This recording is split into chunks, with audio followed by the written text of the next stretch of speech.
ہمارے پاس یہ 5 مختلف قسم کے شہد تھے جو ہم نے فریزر میں رکھے چیک کرنے کے لیے کہ ان میں سے اصلی جو یہ 2 شہد جو ہیں یہ سرٹیفکیٹ کے ساتھ آئے ہیں 100% جو ہے یہ جینوئن شہد ہے، اصلی شہد ہے، نیوزی لینڈ کا مانوکا ہے، اور یہ جو ہے ہالینڈ کا، بیلجیم کا اور اسپین کا ہے۔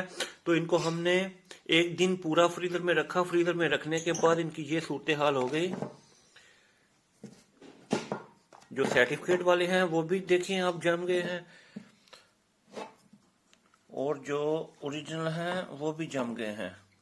تو اس سے ثابت ہوا کہ یہ کوئی پیمانہ نہیں ہے شہد کو چیک کرنے کا کہ شہد جمے گا نہیں۔ جو اصلی شہد ہے وہ بھی دیکھ رہے ہیں کیسا ہو گیا ہے، اور جو شیرے والا شہد ہے آپ دیکھ لیں اس کا بھی کیا صورتحال نکل گئی ہے۔ تو اس سے ثابت ہوا کہ فریزر میں رکھنے والا کوئی پیمانہ نہیں ہے شہد کو چیک کرنے کا، یہ نقلی اصلی کا پہچان نہیں ہوگی۔